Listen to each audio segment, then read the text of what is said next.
श्री रामचंद्र जनवरी 2025 आज हम लोग नया क्लास और नई जो है सब्जेक्ट चालू कर रहे हैं ज्योग्राफी उच्च माध्यमिक विद्यालय परसावा हाई स्कूल पहुंच से। और आज क्लास का पहला दिन है और हमारे ये सारे जो है बच्चे लोग एक बार कैमरा में देख लीजिए और कैमरा में देख के रहिए। और इधर मेरे जवान हैं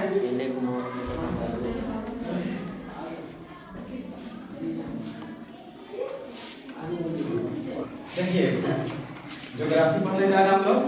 सबसे पहले ज्योग्राफी कहाँ से करते हैं, ज्योग्राफी कहाँ से दी है? तो ज्योग्राफी एक जो है ग्रीक शब्द है। कौन शब्द है? ग्रीक। हाँ, जो दो शब्द से मिलकर बना है, ठीक है। जियोग्राफो, जियोग्राफो और दोनों मिलकर बन जाएगा ज्योग्राफी। क्या बन जाएगा? ज्योग्राफी बन जाएगा। जियो का माने पृथ्वी और ग्राफो का माने है वर्णन करना, यानी पृथ्वी का वर्णन करना, पृथ्वी के बारे में जानकारी हासिल करना, पृथ्वी के बारे में जानना ज्योग्राफी कहलाएगा। भूगोल के जनक या पिता किसको बोलेंगे हम लोग? एरिस्टोटल कहा जाता है। भूगोल के पिता किसको बोलेंगे? किसको बोलेंगे? आज हम लोग एक का जो है पहला चैप्टर भूगोल का भारत संसाधन एवं उपयोग, यानी संसाधन को कई भाग में बांटा है, ठीक है। तो संसाधन कहेंगे किसको, ध्यान से समझा जाए। पहले हम लोग पढ़ते थे कि संसाधन जो लोगों की आवश्यकता को पूरा करता हो उसको हम लोग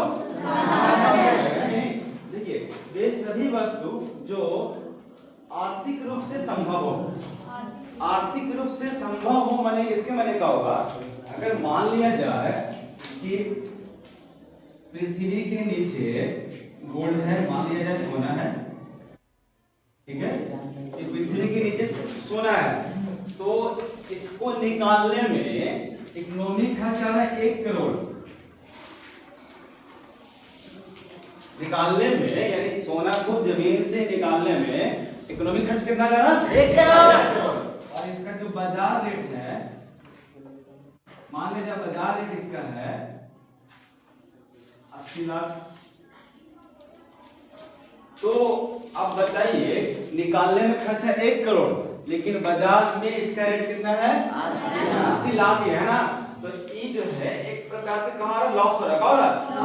इसको हम लोग संसाधन नहीं बोलेंगे, क्योंकि जो है यहाँ संसाधन उसी को बोलेंगे जो आर्थिक रूप से संभव हो।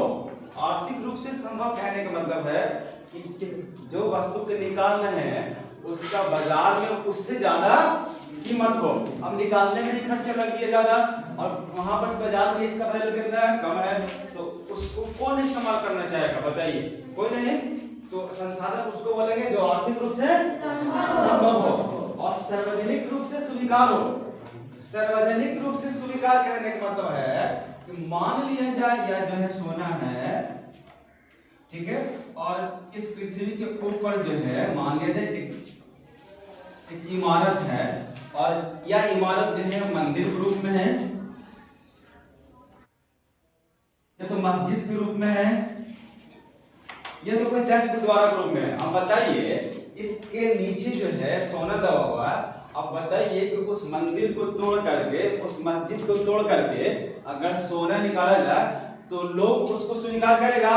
नहीं। उस जगह से सोना निकाल देगा? नहीं देगा। बोला क्या है भाई कि उसको ठेस पहुंचेगी, हमारे मंदिर कहाँ टूट रहा, हमारे मस्जिद क्यों टूट रहा, ठीक है।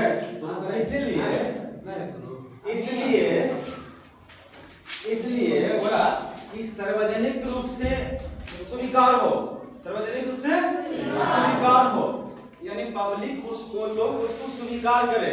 और इस जगह से निकाला जाएगा तो उसको स्वीकार करेगा? नहीं, निकालने ही नहीं देगा। तो एक कंप्लीट जो है मुकम्मल परिभाषा कहा जाएगा संसाधन के कि वे सभी वस्तु जो आर्थिक रूप से संभव हो और सार्वजनिक रूप से स्वीकार हो, तब उसको मानव अपनी आवश्यकता में जो है उपयोग में लाएगा। उसी को हम लोग कैसे बोलेंगे? संसाधन। फिर समझिए अगर संसाधन के डिफिनेशन लिखने के लिए आएगा तो आप इसी ढंग से लिखेंगे कि वे सभी वस्तु जो आर्थिक रूप से संभव हो और जो सार्वजनिक रूप से स्वीकार। सार्वजनिक माने सब लोग उसको स्वीकार करें, तब उसको अपनी आवश्यकता के में या अपने उपयोग में लाएंगे, तब उसी को हम लोग कैसे बोलेंगे? संसाधन बोलेंगे। जैसे में कोयला हो गया, पेट्रोल हो गया, सोना हो गया, चांदी हो गया, समझे? तो जब कोई बोला कि भाई जब वस्तु जब नीचे से पड़ा हुआ है, मान लिया जाए, देखिए खनिज और अयस्क में क्या अंतर है? जमीन के अंदर छिपे हुए हर वस्तु जो है खनिज है, ठीक है, लेकिन जो खनिज आसानी से कम खर्च में प्राप्त हो जाए उसी को हम लोग बोलेंगे अयस्क। ध्यान समझिएगा, खनिज और अयस्क में क्या अंतर है? जमीन के अंदर जितने वस्तु छिपे हुए सब खनिज है, लेकिन जो खनिज आसानी से और कम खर्च में प्राप्त हो जाए उसी को हम लोग बोलेंगे अयस्क बोलेंगे, है ना? अगर यही जो है मान लीजिए कि पृथ्वी की सतह है और मान लीजिए बहुत पास में ही सोना है, तो उसको निकालने में ज्यादा मेहनत नहीं है, उसमें ज्यादा खर्च नहीं है ना?